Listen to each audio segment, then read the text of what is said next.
Bonsoir et bienvenue sur Crime pour les somnambules. Ce soir, nous vous emmenons dans la ville du Mans. Dans une maison bourgeoise où le silence régnait, jusqu'au jour où le sang a parlé.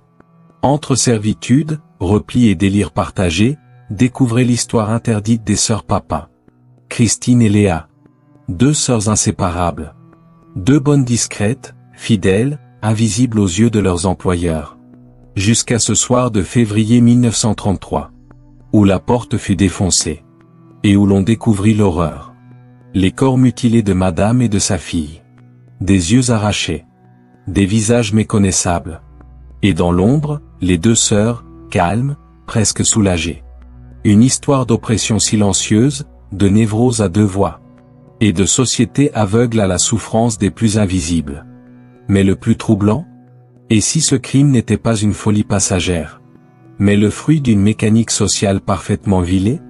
Installez-vous confortablement, fermez les yeux, laissez-vous emporter par cette histoire fascinante, entre tragédie humaine, symbiose toxique, et explosion de violence. Bienvenue dans un voyage au cœur des ténèbres. Le Mans, France. Hiver, début des années 1930. La ville sommeille sous un ciel bas, froid, sans étoiles. Dans les rues étroites du Mans, les pas résonnent sur les pavés comme des murmures oubliés. Et dans une grande maison bourgeoise, aux volets toujours bien fermés, vivent deux ombres silencieuses, Christine et Léa Papin. Elles ne sont ni invitées, ni vraiment présentes. Elles existent, dans les marges du quotidien. Domestiques fidèles, discrètes, dociles. Elles rangent, frottent, repassent, lavent, toujours dans l'ombre de leur maître, Monsieur et Madame Lancelin. Dans cette maison, tout doit être impeccable. Le parquet ciré. L'argenterie brillante. Les draps impeccablement repassés à l'amidon. Et surtout, le silence. Christine, l'aînée, a 28 ans. Le regard fixe, la bouche souvent pincée, les mains dures comme celles d'un homme. Léa, sa cadette, a 21 ans. Fragile, timide, effacée comme un dessin qu'on aurait trop gommé. Elle ne parle que rarement. Surtout aux autres. Mais entre elles, c'est différent. Elles se comprennent d'un seul regard. Un lien étrange, fusionnel, presque dérangeant. Comme si l'une n'était que l'écho de l'autre. Elles dorment dans une petite chambre mansardée, juste au-dessus de la cuisine. Un lit, une armoire, un crucifix au mur. Et leur solitude, comme une seconde peau. Chaque matin, elles se lèvent avant tout le monde. Préparent le petit déjeuner. Font disparaître les traces de la veille. Et recommencent, inlassablement. Leur vie est un cycle. Un manège sans musique. Madame Lancelin ne les regarde pas vraiment. Elle les inspecte. Comme on vérifierait la qualité d'un produit. Le linge est-il bien blanc? La vaisselle a-t-elle été séchée sans trace? L'eau du vase a-t-elle été changée? Un mot de travers, un silence trop long, un regard un peu trop direct. Et la gifle peut tomber. Ou pire, l'humiliation, froide et sèche, administrée comme un devoir moral. Mais les sœurs encaissent. Christine baisse les yeux.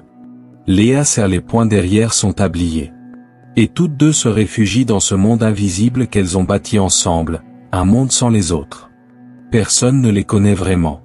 Pas même les Lancelin, chez qui elles vivent depuis plusieurs années. Elles n'ont pas d'amis. Pas de sortie. Pas de vie extérieure. Elles ne sont que des ombres dans la maison. Mais parfois, quand le soir tombe et que la grande horloge du salon sonne doucement les heures. Christine regarde sa sœur avec ce regard fixe. Et dans ce regard, il y a quelque chose de tendu. Comme une corde qu'on aurait trop serrée. Une tension prête à se rompre. Léa, elle, ne dit rien. Elle baisse les yeux. Elle obéit. Toujours. Personne ne les remarque. Personne ne les écoute. Mais sous la surface calme, quelque chose grandit. Quelque chose d'opaque. De dangereux. Et dans cette maison bien tenue, on ne le sait pas encore. Mais la colère s'est installée. Silencieuse. Invisible. Comme un poison dans une goutte d'eau bénite. Avant le Mans. Avant la maison. Avant le crime. Christine et Léa Papin n'ont jamais eu d'enfance. Elles sont nées dans la pauvreté, le silence, et la violence d'un monde qui ne voulait pas d'elles. Leur mère, Clémence, les a laissés très jeunes. Pas parce qu'elle ne les aimait pas, mais parce qu'elle n'en avait ni les moyens, ni la volonté. Une femme brisée, écrasée par la misère, la honte, les coups. Leur père, alcoolique, violent, instable, disparaît vite du tableau. Un fantôme dans leurs souvenirs. Un nom sans visage. Alors on les place. D'abord Christine. Puis Léa. Des foyers religieux. Des pensionnats pour filles pauvres. Des murs gris. Des prières mécaniques. Et des corvées, toujours des corvées. On leur apprend que le silence est une vertu. Que le travail est une grâce. Et que l'obéissance est une forme d'amour. Elles retiennent la leçon. Et s'enferment. À l'adolescence, elles sont envoyées comme domestiques. Des mains utiles. Des bouches à fermer. Christine travaille d'abord seule. Puis elle parvient à faire engager sa sœur. Enfin réunie. Et dans ce monde froid, impersonnel, injuste, elles s'accrochent l'une à l'autre comme deux naufragés. Un seul souffle partagé. Une seule pensée pour deux. Le travail est rude. Levé à l'aube, couché tard. Toujours debout. Toujours au service. Jamais remercié. Mais elles ne disent rien. Elles n'ont jamais appris à se plaindre. On leur a appris à se taire. Elles passent d'une maison à une autre. Parfois les maîtres sont aimables. Souvent, ils sont méprisants. Mais elles s'en moquent. Car tant qu'elles sont ensemble, rien d'autre n'a d'importance. Christine devient la voix. La force. La volonté. Léa devient le reflet. Le murmure. L'ombre. Et lorsqu'elles entrent au service des Lancelin, elles n'imaginent pas encore que cette maison, cette belle maison bien tenue, sera leur cage. Mais aussi, leur théâtre sanglant. Le Mans, 1931 à 1932. Rue Bruyère. Maison des Lancelin. La maison est belle. Silencieuse. Propre. Tout y est à sa place. Les tapis sont brossés, les poignées de porte brillent comme de l'or, les rideaux sont impeccablement repassés. Et dans l'ombre, Christine et Léa continuent leur danse quotidienne. Chacune connaît son rôle. Christine commande. Léa exécute. Sans un mot. Toujours ensemble. Toujours silencieuse. Madame Lancelin, la maîtresse de maison, est une femme exigeante. Rigide. Froide. Son regard passe sur les choses comme une lame. Elle remarque tout. Chaque trace sur une vitre. Chaque pli mal tendu sur un drap. Chaque miette oubliée. Elle n'élève pas la voix. Elle punit par le mépris. Par les remarques humiliantes, jetées comme des gifles sans les mains. Léa, vous êtes plus lente qu'une enfant débile. Christine, ce linge a été plié avec les pieds? Que feriez-vous sans moi pour vous montrer comment vivre? Les deux sœurs baissent les yeux. Mais Christine serre les dents. Chaque remarque est une aiguille. Chaque journée une épreuve de plus. Et au fil des mois, quelque chose grince.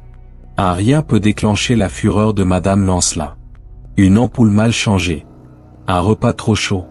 Une tache sur une nappe. Monsieur Lancelin, lui, reste souvent à l'écart. Effacé. Absent. Il voit. Mais ne dit rien. Il laisse faire. Et Geneviève, la fille, suit l'exemple de sa mère. Jeune, jolie, autoritaire, arrogante. Elle regarde les sœurs Papin comme des objets, ou pire, comme des meubles vivants. Mais les sœurs encaissent. Leur quotidien est une mécanique huilée. Lever. Travailler. Se taire. Dormir. Mais sous la surface, la colère monte. Christine parle seule, parfois, dans la chambre. Elle rumine. Elle ressasse. Elle parle de justice, de respect, de punition. Et Léa, elle écoute. Toujours. Obéissante. Comme hypnotisée. Leur lien devient plus fort. Plus exclusif. Presque dangereux. Un monde à deux, contre tous les autres. Et cette maison, si bien tenue, si bien rangée, devient chaque jour un peu plus oppressante. Comme un décor de théâtre où la tragédie est en train d'être écrite. Mais que personne ne lit. Pas encore. Le Mans, jeudi 2 février 1933. Il fait froid ce jour-là. Le ciel est gris, les rues mouillées par une pluie fine. Dans la maison des Lancelin, tout semble normal. Christine et Léa font le ménage. Préparent le dîner. Comme tous les jours. Monsieur Lancelin doit rejoindre sa femme et sa fille, Madame Lancelin et Geneviève, pour un dîner chez des amis. Les deux femmes sont sorties faire des courses. Elles doivent rentrer vers 17 heures. Mais elles rentrent plus tôt. La clé tourne dans la serrure. Les talons claquent sur le carrelage. Madame Lancelin appelle. La voix est sèche, déjà irritée. Un fusible a sauté. L'électricité ne fonctionne plus. Christine descend l'escalier. Elle essaie de s'expliquer. Un problème électrique. Rien de grave. Mais Madame Lancelin n'écoute pas. Elle s'emporte. Elle parle de négligence. D'incompétence. Les mots deviennent plus durs. Geneviève intervient. Elle prend le relais. Elle accuse. Elle humilie. Et là, quelque chose cède. Christine tremble. Ses mains se crispent. Son regard se vide. Et d'un coup, elle explose. Elle se jette sur Madame Lancelin. La frappe. L'étrangle. Elle hurle. Léa reste figée un instant. Puis la rejoint. Elle aide. Elle participe. La violence est inouïe. Déchaînée. Incontrôlable. Un fer à repasser. Un couteau. Un marteau. Tout devient arme. Les corps sont massacrés. Les visages déchiquetés. Les yeux arrachés. Les chairs déformées. Ce n'est plus une dispute. C'est une boucherie. Un déferlement de rage, de sang, de silence enfin brisé. Lorsque les deux femmes cessent de bouger, Christine et Léa se regardent. Le souffle court. Le visage maculé de sang. Mais calme. Presque apaisé. Elles montent dans leur chambre. Se lavent les mains. Ferment la porte. Et s'allongent dans leur lit. Côte à côte. Comme deux enfants après une longue journée. Dans le noir. Sans un mot. Et pendant ce temps, Monsieur Lancelin attend. Il s'inquiète. Puis finit par venir. Et ce qu'il va découvrir en ouvrant la porte de sa maison, ne quittera jamais sa mémoire. Le soir du 2 février 1933. Rue Bruyère. Le Mans. Monsieur Lancelin s'inquiète. Il devait retrouver sa femme et sa fille pour dîner. Elles ne sont jamais arrivées. Il rentre chez lui. La maison est plongée dans l'obscurité. Aucune lumière. La porte est fermée à double tour de l'intérieur. Il frappe. Appelle. Rien. L'inquiétude devient panique. Il revient accompagné d'un voisin et d'un policier. Il force la porte. Entre dans la pénombre. Et ce qu'il découvre n'a pas de nom. Dans l'entrée, à terre, deux corps gisent. Ce sont Madame Lancelin et sa fille Geneviève. Ou plutôt, ce qu'il en reste. Leurs visages sont méconnaissables. Leurs têtes sont ouvertes, écrasées. Leurs yeux ont été arrachés. Leurs mains sont en lambeaux, comme si elles avaient tenté de se défendre. Le sang est partout. Sur les murs, sur le sol, jusqu'au plafond. Une scène de cauchemar. Et tout autour, rien. Pas un bruit. Pas un mouvement. La maison semble figée. Comme si elle retenait son souffle. Alors les policiers montent à l'étage. Ils forcent la porte de la chambre des domestiques. Et là, ils les trouvent. Christine et Léa. Allongées dans leur lit. Vêtues de noir. Immobiles. Le regard vide. Entre elles, sur une chaise, repose un objet. Le marteau ensanglanté. Posé comme une offrande. Lorsqu'on leur demande « Qu'avez-vous fait ?» Christine répond calmement « C'était elle ou nous ?» Aucune tentative de fuite. Aucune défense. Aucun remords. Elles sont calmes, comme si tout cela était normal. Inévitable. Mérité. La police est sidérée. La sauvagerie du crime. Le calme des deux sœurs. L'incompréhensible froideur de l'instant. On les arrête. On les sépare. Mais dès qu'on éloigne Léa de Christine, la plus jeune se met à trembler. Elle pleure. Elle gémit. Elle appelle sa sœur, comme une enfant qu'on arrache à sa mère. Et Christine ne dit rien. Elle fixe le vide. Et murmure parfois, dans un souffle. « Je devais le faire. Dieu le voulait. » Le pays ne le sait pas encore. Mais l'un des plus troublants faits divers de son histoire vient de commencer. Quelques jours après l'arrestation. Commissariat du Mans. L'affaire fait la une de tous les journaux. Les photos de la scène de crime, soigneusement décrites, glaçantes. Les visages figés des sœurs Papin fascinent autant qu'ils terrifient. Mais une question reste sur toutes les lèvres.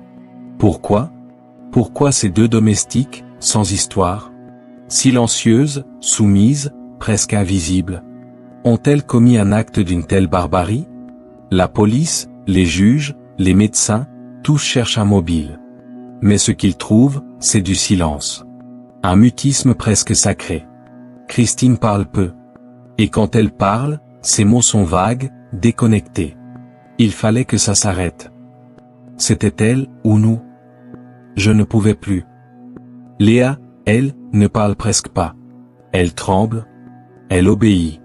Elle murmure. J'ai fait ce que Christine m'a dit. Je ne voulais pas. J'ai eu peur. La psychiatre venue les examiner parle d'une relation fusionnelle. D'un effacement total de la volonté chez Léa. Comme si elle n'était plus qu'un reflet. Une ombre. Mais cela n'explique pas la violence.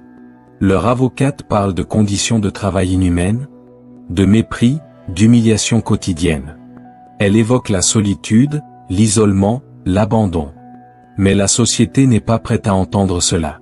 D'autres parlent de folie religieuse, d'un accès de délire brutal, ou d'un trouble mental partagé. La folie à deux. Mais le mystère demeure. Car ce crime n'a rien de rationnel. Ce n'est pas un meurtre de défense. Ce n'est pas un accident. C'est une exécution rituelle, sanglante, méthodique. On en vient à questionner leur âme même. Avait-elle prémédité ? Ont-elles été possédées par une rage née de la misère et du silence ? Ou était-elle, depuis toujours, prête à exploser ? Christine, lorsqu'on la confronte à la cruauté de ses actes, se contente de dire « J'ai frappé. C'est tout. » Et elle ajoute, sans détour « Je ne regrette rien. » Léa baisse les yeux. Et reste muette. Face à cette énigme, les experts psychiatres parlent de déséquilibre profond. De souffrance refoulée. Mais aucun ne peut dire avec certitude. Pourquoi ont-elles arraché les yeux ? Pourquoi avoir continué à frapper, encore et encore, même après la mort ? Pourquoi avoir attendu calmement, comme si tout cela était logique ? Il n'y a pas de réponse claire. Juste un sentiment d'incompréhension totale. Et une peur qui grandit. Si deux femmes si ordinaires peuvent commettre l'horreur, qu'est-ce qui nous sépare d'elles ? Printemps 1933. Cellule d'isolement. Hôpital psychiatrique du Mans. Séparées. Pour la première fois depuis des années, Christine et Léa ne dorment plus dans la même pièce. Ne se parlent plus à voix basse. Ne se regardent plus au moment de s'endormir. Et c'est là que tout commence à vaciller. Christine, enfermée seule, devient agitée. Elle frappe les murs. Elle crie. Elle appelle Léa. Où est-elle ? Pourquoi vous me l'avez prise ? Elle est à moi. Elle refuse de manger. Refuse de dormir. Refuse d'exister sans elle. Léa, dans une autre cellule, s'éteint doucement. Elle ne pleure pas. Ne parle pas. Elle reste prostrée, les bras croisés sur ses genoux, regardant le mur comme si, derrière, elle pouvait sentir Christine. Les psychiatres sont fascinés. Ils parlent d'une relation symbiotique, au point qu'aucune des deux ne semble entière sans l'autre. Christine est la dominante, l'impulsive, la violente, la voix. Léa est la soumise, effacée, docile, la peau de l'autre. Ensemble, elles formaient un équilibre instable, mais fonctionnel. Séparées, elles se désintègrent. Le docteur Logre, chargé de leur évaluation, note dans son rapport. Elles ne sont pas deux. Elles ne sont qu'une. Christine pense. Léa agit. Christine veut. Léa suit. D'autres évoquent une relation pathologique. Un lien obsessionnel. Certains osent même parler de relations amoureuses cachées. Peut-être charnelles, peut-être fantasmées. Mais personne ne peut le prouver. Les sœurs ne disent rien. Ou plutôt, elles ne disent que l'essentiel. Elles ne veulent qu'être ensemble. Lorsqu'un jour, après plusieurs semaines de séparation, Christine est autorisée à voir Léa quelques minutes, la scène glace le sang du personnel médical. Christine se jette à genoux, en larmes. Elle enlace sa sœur. L'embrasse sur les mains, les joues. Et murmure. Je t'ai tout donné, tu es tout ce qu'il me reste. Léa, silencieuse, se met à pleurer à son tour. Mais elle ne dit rien. Elle se contente de la tenir. Comme si, dans cette étreinte, le monde redevenait entier. Et à cet instant, une certitude s'impose aux médecins, aux juges, aux gardiens. Séparées, elles s'effondrent. Ensemble, elles sont dangereuses. Printemps 1933. Salle d'interrogatoire. Prison du Mans. Christine Papin est enfin prête à parler. Pas pour s'excuser. Pas pour comprendre. Mais pour dire. Depuis des semaines, elle a été observée, interrogée, analysée, disséquée par des médecins et des juges. Elle a résisté à tout. Mais maintenant, quelque chose se débloque. Peut-être à cause de l'absence de Léa. Peut-être à cause du poids du silence. Quoi qu'il en soit, ce jour-là, Christine parle. Et ce qu'elle dit, est aussi glaçant que l'acte lui-même. Je voulais tuer madame. Depuis longtemps. Elle était mauvaise. Fière. Méprisante. Elle nous traitait comme des chiennes. Ses mots sont calmes, froids, presque détachés. Elle raconte les humiliations quotidiennes, les reproches constants, les regards condescendants. Elle parle de la colère qui montait, de la frustration, de la haine, mais aussi de la peur. J'avais peur qu'elle nous sépare, qu'elle envoie Léa ailleurs. Elle aurait pu, elle l'aurait fait. Et c'est là que l'on comprend. Le crime n'a pas été déclenché seulement par la colère, mais par la menace d'une rupture. Christine ne supportait pas l'idée de perdre Léa. De perdre son reflet, sa moitié, son prolongement. J'ai vu rouge. J'ai senti quelque chose en moi exploser. Je ne pensais plus. Je frappais. Et Léa, elle était là. Elle m'a suivi. Comme toujours. On lui demande si elle regrette. Elle répond « Non ». Et ajoute, presque avec fierté. Elles ont eu ce qu'elles méritaient. Elle ne pleure pas. Ne baisse pas les yeux. Elle assume tout. Les coups. Les yeux arrachés. Les corps mutilés. Elle parle d'une punition juste, d'un moment de révolte sacrée. Comme si elle avait porté la main de toutes les domestiques humiliées. Comme si son crime était plus qu'un déferlement de haine. Une vengeance sociale, intime, absolue. Mais au fond, lorsqu'on gratte sous la surface de ces mots, il y a autre chose. Une blessure. Une faille. Un vide profond. Peut-être que Christine ne sait pas vraiment pourquoi elle l'a fait. Peut-être qu'elle n'a jamais su. Peut-être que, dans sa rage, elle n'a fait que hurler son besoin d'exister, enfin. Par le sang, faute de pouvoir le faire autrement. Été 1933. Maison d'arrêt pour femmes. Cellule numéro 4. Léa Papin ne parle presque pas.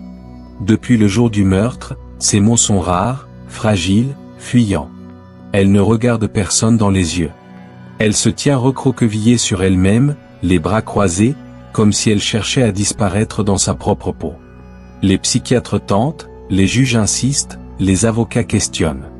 Mais Léa reste silencieuse. Son regard glisse sur les visages sans s'y accrocher. Son esprit semble ailleurs. Peut-être encore dans la chambre, auprès de Christine. Quand elle finit par murmurer quelques mots, ce sont toujours les mêmes. J'ai suivi. Je ne voulais pas. Je ne comprenais pas. Elle dit qu'elle ne pensait pas que ça irait aussi loin. Qu'elle n'a fait qu'obéir à sa sœur. Qu'elle n'a pas eu le choix. Et tout le monde la croit. Ou veut la croire. Car Léa n'a rien d'une tueuse. Elle n'a pas cette lueur étrange dans les yeux de Christine. Elle n'a pas ce calme glaçant. Elle a peur. Elle a honte. Mais ce qui frappe le plus, c'est sa dépendance. Lorsqu'on évoque Christine, Léa s'anime. Elle devient agitée. Elle pleure. Elle demande. Est-ce qu'elle va bien? Est-ce qu'on va nous laisser nous revoir? Je veux être avec elle. Elle ne parle presque jamais d'elle-même. Toujours de Christine. Les psychiatres parlent de soumission pathologique, de personnalité effacée, d'un effondrement psychique total dès qu'elle est seule. Ils notent que sans Christine, Léa ne sait pas exister. Elle n'a pas de volonté propre. Pas d'identité claire. Elle est une ombre. Certains évoquent une forme de déni, d'autres une hypnose affective permanente. Et pourtant, elle a participé. Elle a tenu l'arme. Elle a frappé. Elle a vu les corps, le sang, les cris. Et elle est restée. Pourquoi? Par peur? Par obéissance? Par amour? Personne ne le sait vraiment. Peut-être même pas elle. Ce que l'on sait, c'est qu'au procès, Léa ne dira qu'une chose, d'une voix blanche. Les yeux embués de larmes. Je voulais juste rester avec ma sœur. Et c'est peut-être ça, le plus glaçant. Cette fidélité absolue. Cette obéissance qui a franchi la frontière du meurtre. Pas par haine. Pas par rage. Mais par attachement aveugle. Septembre 1933.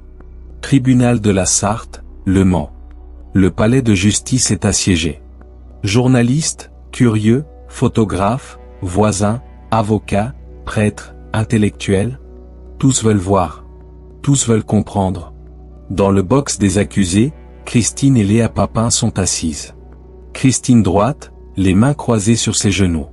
Léa recroquevillée, le regard dans le vide. À elle deux, elle incarne une énigme vivante. Le procès débute dans un silence pesant.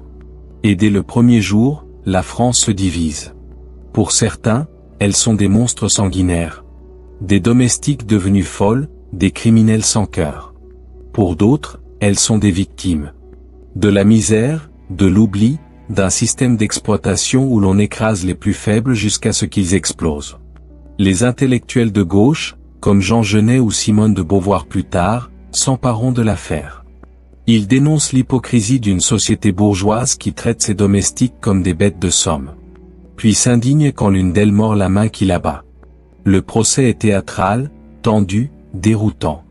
Christine répond aux questions avec calme. Parfois avec une étrange lueur dans les yeux. Elle parle de justice, de délivrance, de punition méritée. Léa, elle, parle peu. Souvent, elle baisse la tête. Quand elle évoque sa sœur, sa voix tremble. Les experts psychiatres défilent à la barre. Certains évoquent une hystérie collective, d'autres un délire psychotique partagé. Le terme circule dans les couloirs. Folie à deux. On débat. On s'interroge.